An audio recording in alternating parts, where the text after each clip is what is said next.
pleasure and excitement that we get to have David Chaum here today, who has flown all the way from LA, that's around 4,000 kilometers, just to be here to hopefully inspire you, tell some stories, and also give some announcements. He's really an OG in the space, where he's actually a previous generation to pretty much everyone else in that room. And that's not meant to be an insult, that's meant to be a salute. Thank you for all of your service. And ultimately, he's the founder of eCash, which was created by DigiCash in Amsterdam, actually, which was a fun fact that I didn't know, which was one of the first iterations of crypto as we know it. And so obviously, as we see of the forks of the forks of the forks of the forks, if you follow that tree all the way down, quite early on, you'll come down to eCash and DigiCash. And he's been referred to the father of online anonymity and the godfather of cryptocurrency. So with a round of applause, please can we introduce David to the stage? Oh, wow.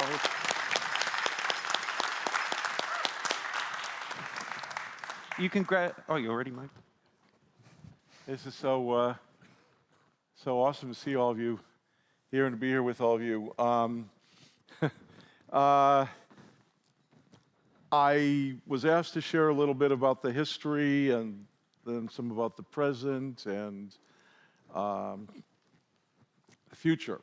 I've got stuff to say about each. I could talk all day about each one, but I want to just start simply with this, that like in the late 1970s, I had this idea come to me that there were really only two ways the world could go, because it was going to go all digital. Now, that wasn't obvious to many people in those days, but either it would be a kind of Web 2 nightmare, or cryptography, which is the only real substantive way to wield power in the informational world, would be partly controlled by people, and you'd get a kind of own your own keys Web 3 reality.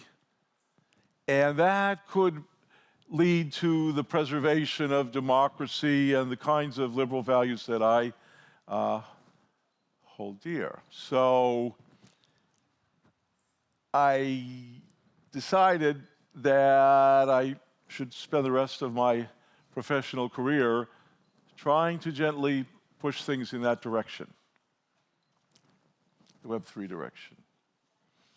And so I've spent kind of like the last 40 years doing that. And a lot of it was here in Amsterdam. And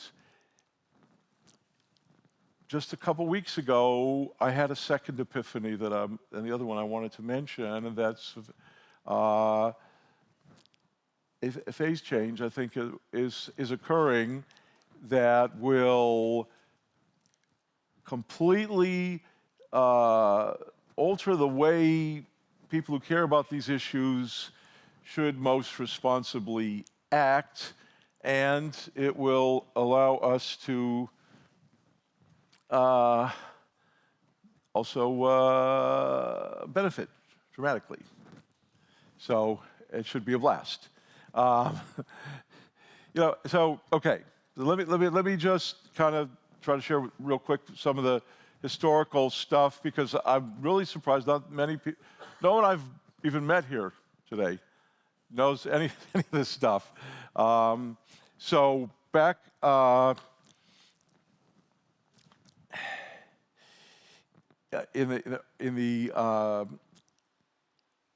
came to Amsterdam because I met the head of the CWI. You know what that is? How many people know CWI? Yeah, a few people. That's the Center for Math and Computer Science in the Watergraafsmeer, and it's like a suburb of Amsterdam, and it's a nationally funded research institute, and I built up a cryptography group there that became the leading group in the world, and we did a lot of research and made some very fundamental breakthroughs, and for one of which I was awarded the best theoretical computer science paper in the last 30 years award.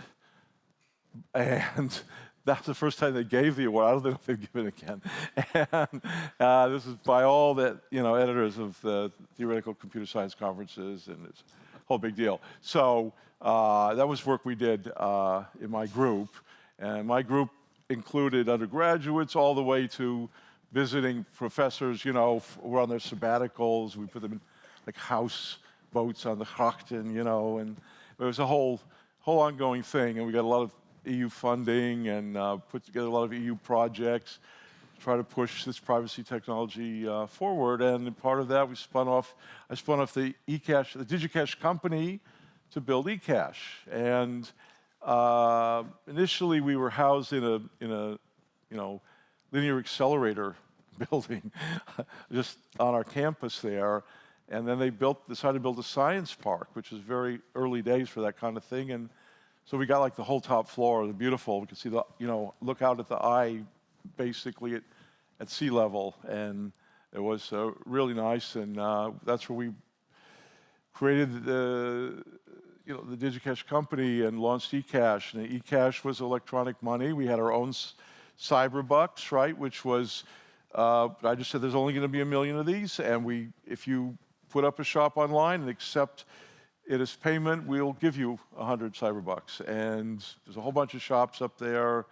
You can see the eCash Museum. I mean, it's a long story.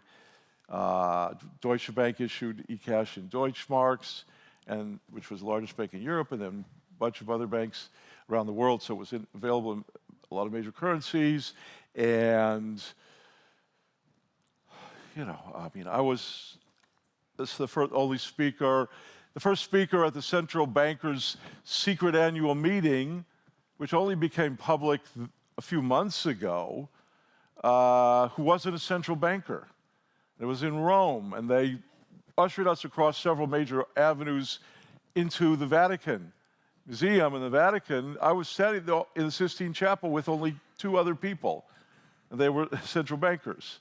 Okay, so I was in the main legal conference room at Citibank and at Visa International, and so on. They wanted to buy, they gave us offices at Credit Suisse, one of the major investment bank in, now defunct, I guess, but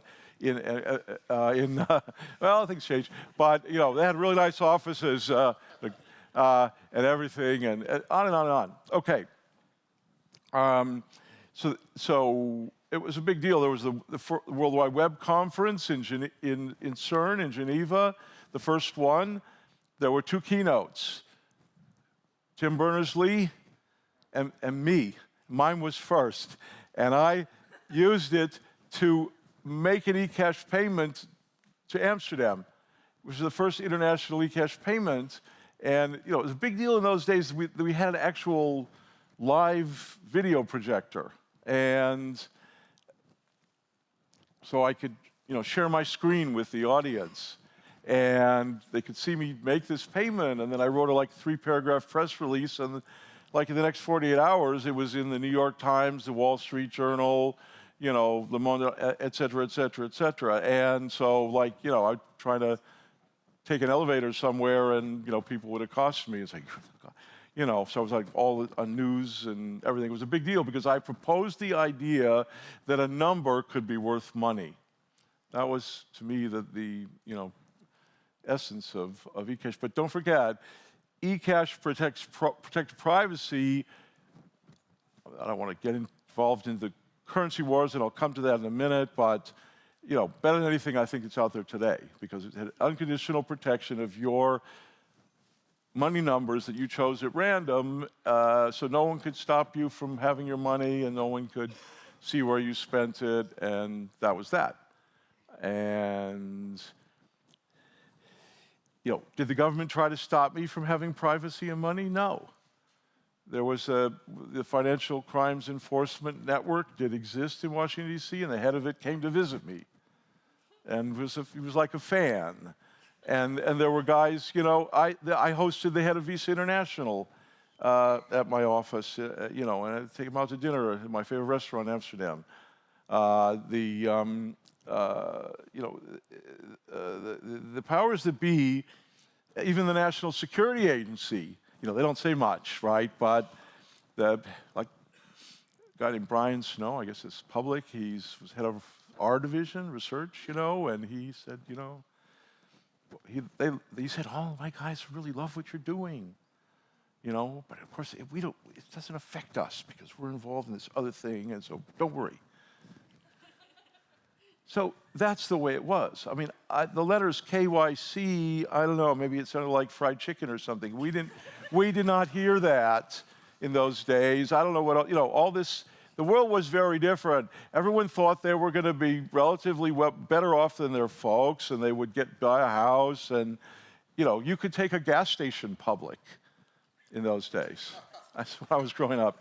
This was the I grew up in the late 1960s and early 70s. Young people I meet today think that they're really getting away with a lot of stuff. Well, you have no idea. So, so it was very different then. But there was a sense of social cohesion. And that has been destroyed by a lack of digital privacy, as many people are now aware, and that's probably dooming civilization because it's created a kind of acrimony, and we're not able to really, move forward effectively in this very promising but, also potentially very dangerous time. Because there's so much stuff is in play right now. How many people have been shocked by how fast AI has just sort of gone from 0 to whatever, 5,000 miles an hour? Incredible. So things are changing very rapidly, and so I also do though want to give a shout out to there's the privacy, I inspired the cypherpunks, okay? They always wanted me to be in it. I wasn't really a subscriber to their method, of sort of, countercultural resistance. We're going to do it, and you can't stop us. And I love those people, and I know them, of course, and they like me, but, I thought I could put on a suit, which wasn't, my favorite thing to do, and go and sell this stuff and make it happen. And I had some success with that. So, blowing up shit in the desert, yeah, maybe it's fun. You get a lot of, camaraderie. People, when they're in a movement, it's very exhilarating, and they will do much more than they would normally. But, we had the DigiCash company here,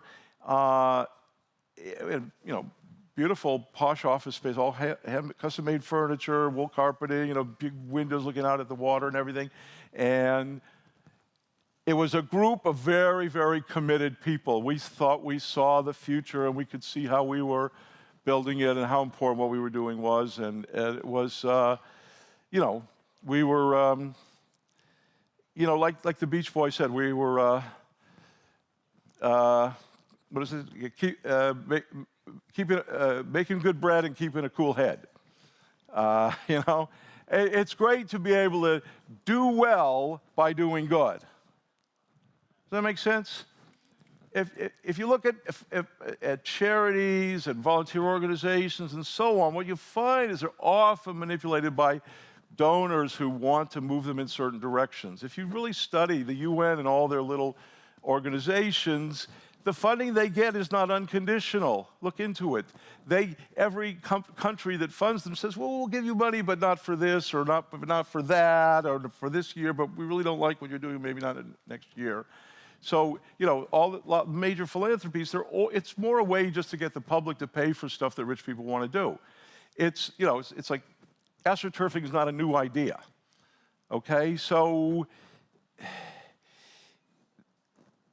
if you really want to change the world and you have the opportunity to do it, not just as a way to have fun as a young person, but to actually make it happen, then probably that's a way you can make money by making it happen, and then you can really make it happen. Now that sounds evil maybe to you, but if you think about it, everybody someday has to pay their bills, and whatever you want to do stuff, and it's just something. It's a thing that happens to people as they grow up. I'm sorry to have to say it. Everyone's just traditionally very idealistic when they're younger, and they get older. They want to. I'm an example of someone who never really figured that out. I've just been pushing for my. What I thought was important, not really trying to look out for my own economic welfare, but that's generally not the way people are. But if something's really going to carry the day and happen, there's going to be money to be made, and that you're competing against other things that are making money, and so that's the way you have to do it. And it's not all that bad. If it's pretty fun to have some dough when you're young enough to really enjoy it. So, look, I'm not saying give up your values. I'm saying if you see an opportunity to more effectively push your values forward and do well by it, then it's irrational not to do that. That's the sin, because you're not doing as well. Something that's really going to happen has to generate value and to propel it. Yeah, and so there's my sermonizing. Let's see. Here I have this slide showing a little bit of what I've done. After the last 40 years, I had the epiphany, and then I started where it was working on voting. I'll come back to that at the end, but so I figured out at Berkeley as a grad student, I had the epiphany. Information, it was going to be an informational world, and whether privacy was protected or not was going to make a big difference. And then I tried to figure out how you could use cryptography to protect privacy, and I came up with mixing and blind signatures. In rough outline, early days. And I said, I can see the light at the end of the tunnel. This could probably all work. This is amazing. This is a big deal. And just at that time, the National Security Agency got a new director, and he, in his first week, he wrote letters to, IEEE and ACM and said, if you even think about organizing a session on cryptography at one of your conferences, we're going to throw the book at you. Okay? And this was reported in Science magazine by a woman named, her name's easy to remember, Gina Colada. Okay, she was a big deal science reporter in those days. I don't know what happened to her. But in any event, you can read about all this crap on my website. But the thing is, I said, this is too important to be, hidden, and this cannot stand. And so I did, a crazy thing that, young people would do. I said, well, screw this. I'm going to organize, a major conference on cryptography, and not only that, I'm going to create an international organization that's going to sponsor a series of them, and we're going to publish a journal, and I'm going to do this all secretly without using the phone, and then send out letters, invite people, and then I stood up there in front of, 80, the top, probably 60, 70% of all the people that were publicly known to be interested in research in cryptography in those days, came to Santa Barbara for this Crypto 82, and I said, we're launching ICR, the International Association. You're all members now because you paid your $100 to come here, and it's backed by the UN because it's an International Scientific Association, and this is our president, and we're going to have a conference in Udine, Italy, in the spring, and Henry here is going to be the chairman of it, and like that. So it was over. The first row was all these people whose name badges said, Joe Schmo, Bethesda, Maryland, Laurel, Maryland. But, private person coming from Laurel, Maryland, just, happened to be coming here to the conference. So they all turned green. It was just over. There's no way they're going to stop it. So I'm not sure what they were planning, but they gave up. So that's something I did, and I then,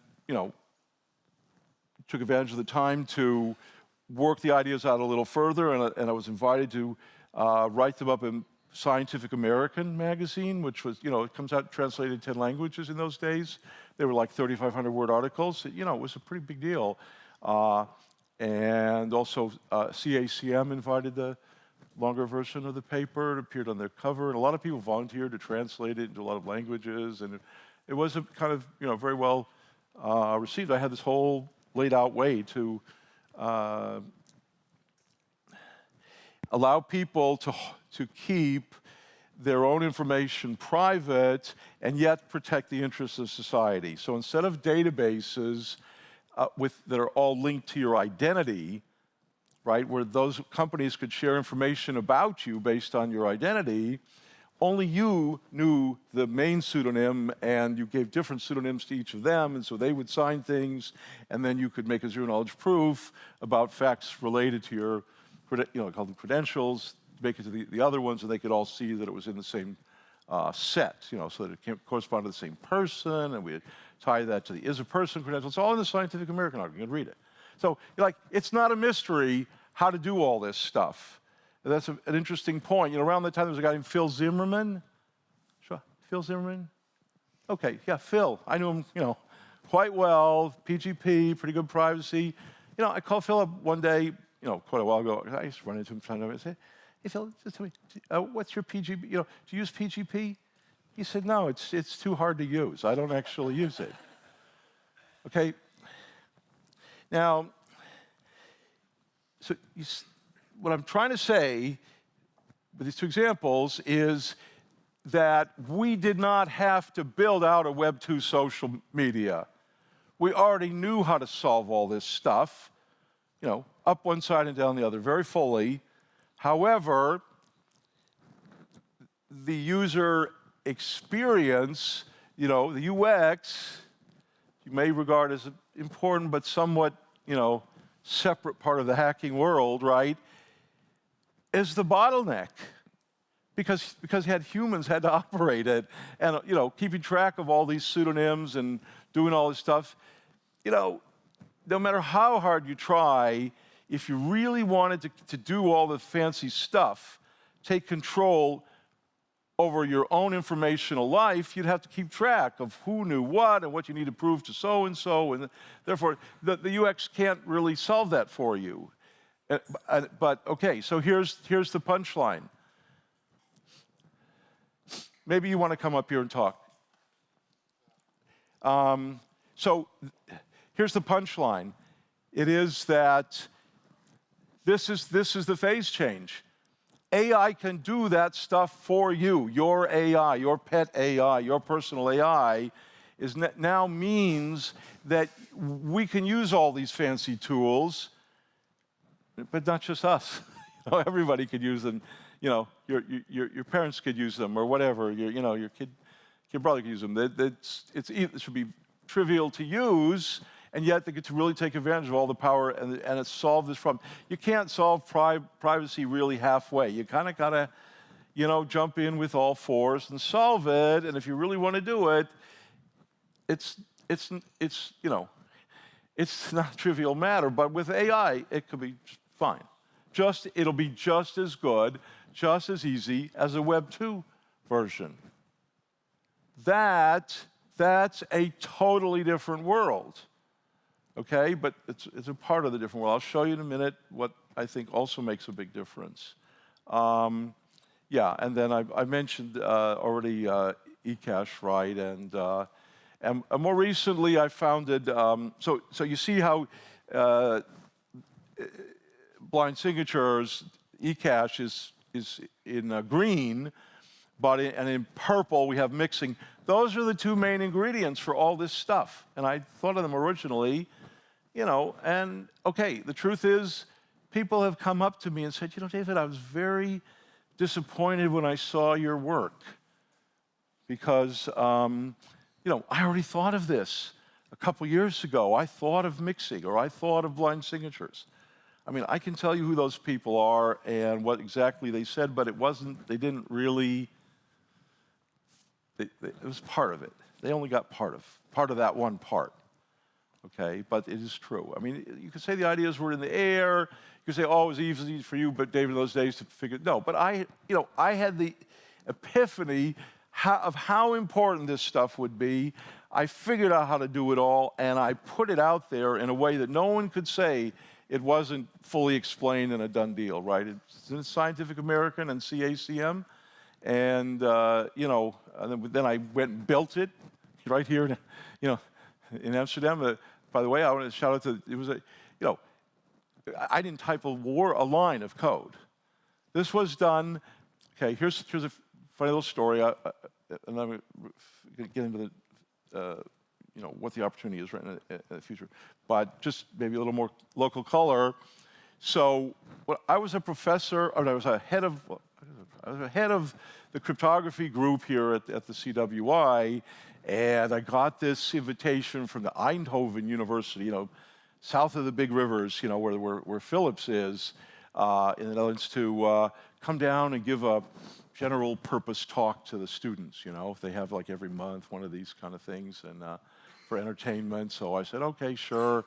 So I went down there and I gave it, and it's all fun, but there's a kind of group of people that kind of insinuated themselves into my world that it turns out their parents were all engineers for Philips. And Philips had donated all this gear to this lab, and it was called the Young Inventors Club. And so these kids thought they could do anything. And, they were, a very capable hacker group. There was like Corné Hogendijk, who was a, hardware, guy, very good with a soldering iron, PCB design and, anything to do with hardware. I have 5 minutes. All right.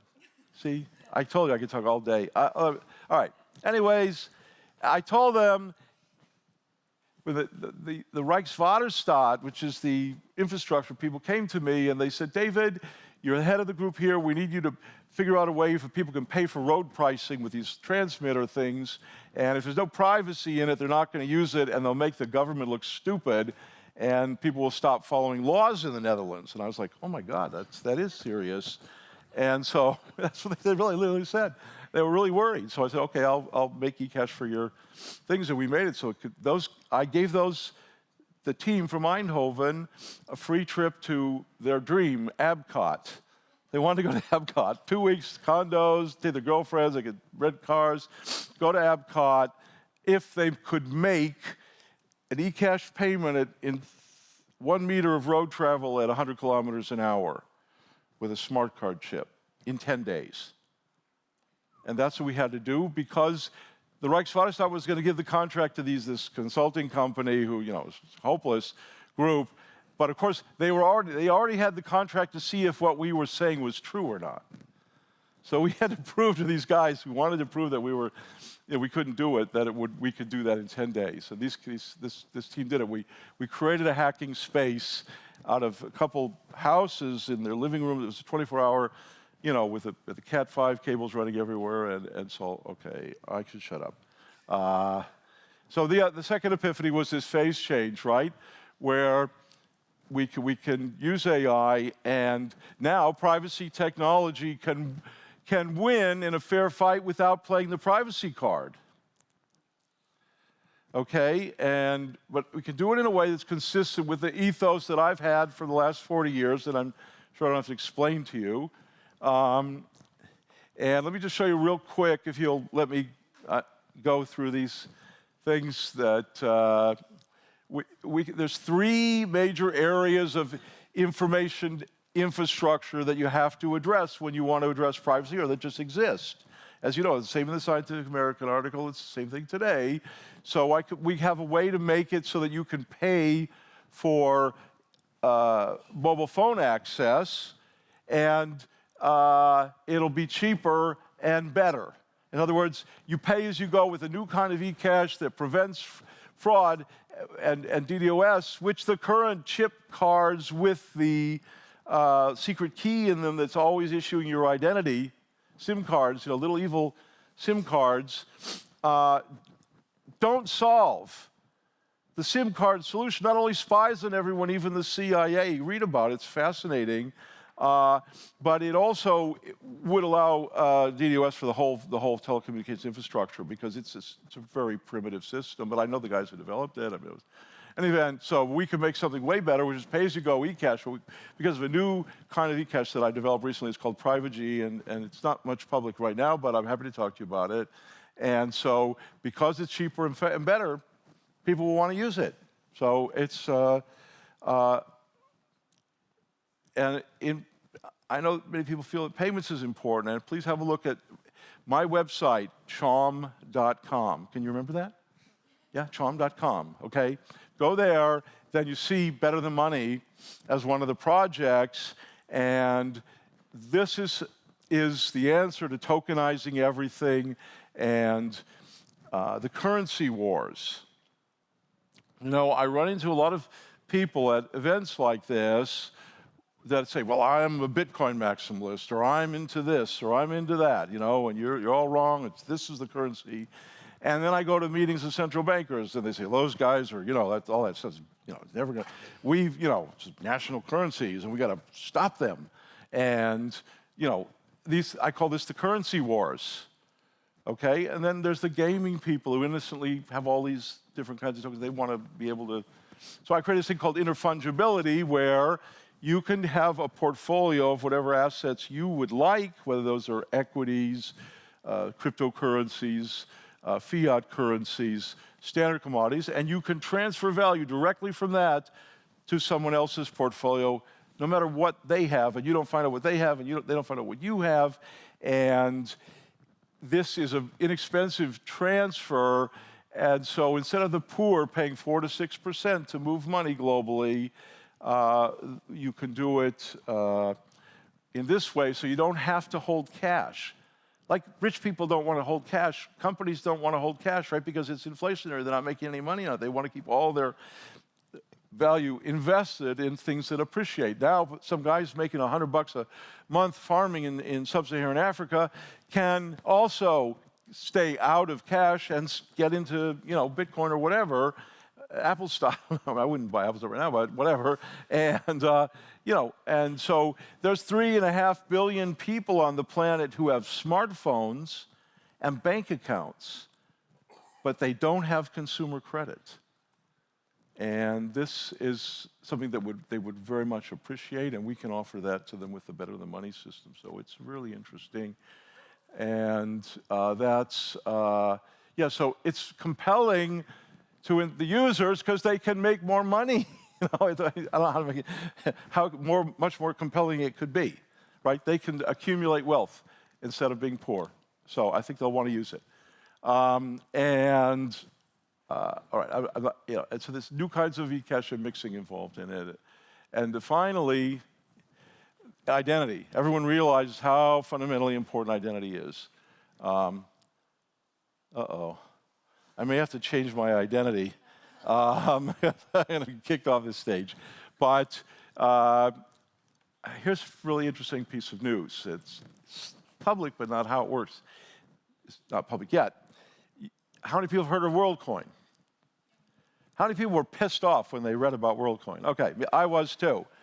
And I read this essay by Vitalik, you know, and he said, well, you know, this and that, and it's terrible, but we'll just have to, you know, accept it, because we just don't know what to do. And so I thought, you know, maybe this is a solution.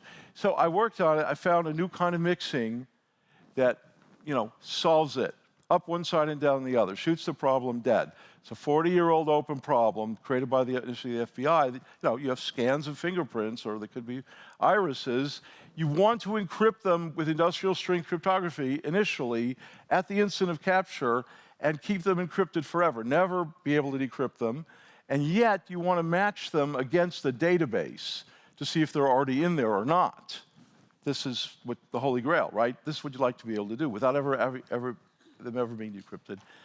And I not only found a way to do that with mixing, but to do it in such a way that it's controlled by a Byzantine consensus of a blockchain. Okay, those things are never decrypted. In fact, no one has the keys to decrypt them. So it's a very, very strong, and what it means is that you can, you know, merge these databases, and so if you know, India, the Aadhaar system, they have 1.2 billion fingerprints on file. If that leaks, and these databases do leak, thanks to, you know, people we all know, then fingerprints will be ruined forever as an identification means, right? But so this raises the bar. If you're a company and you've got fingerprints, you have a huge legal liability. And if you use if you use the Zanzibar, we call it Zanzibar technology, you can read about it. You've protected yourself from that. So this is a different kind of way to make sure something happens from a commercial point of view. Fear is a really good motivator for corporations. Fear of huge economic losses and losses in brand equity. So I have one last slide. You can have it. Okay, so it's extra credit, but there's a new kind of technology that I developed, which is called inalienable identity, where you can, as a person, as a human, you can prove that you actually, as a human, know you have information that will allow you to reconstruct the private key corresponding to this public key. And so that's something that can never be taken away from you. It's inalienable, like inalienable rights. You have proven that you've committed it to memory, and you really do have it, so no one can ever make you forget it. And that, it turns out, is necessary, and in a sense sufficient, to do real democracy. Absent that, you cannot do voting outside of a booth because of cryptocurrencies. People can accept bribes and prove how they voted. It's only with this inalienable identity thing that you cannot prove how you voted, and because you can change, it's been published. We published these articles. It's called VoteXX. We're building it. We published a couple of articles about it. It's based on this inalienable identity. Okay, when you combine that with sample voting, which you'll see also on Chaum.com, what you get is a system where we can have a tremendous number of questions for which we have proven information about whether the public likes them or not, would agree with the answers or not. In other words, we can have, instead of just voting for a president or maybe some, you know, representative, humanity can vote for thousands of different things a day. And it costs less. And it takes less time from everyone because you only have to vote on, you get to vote on 2 things a year, and they're randomly chosen, and you're part of a random jury, but no one knows who they are, but it's all proven that it's exactly done correctly, and the results are... Why is that important? Because it scales with the size and complexity of society today. And current democracy, you know, barely scaled with the horse and buggy days. So we got to move to this, and if we use AI to help, then we can deal with this complexity, but we can set it up in such a way that every single decision is provably made by a majority, would provably be agreeable to a majority of the humans on the planet, even though it's a micro decision, you know, should we do this? And that way we can use the power of AI. You know, it's the machines of loving grace thing, right? We can flourish with their help, but they can never, you know, take over.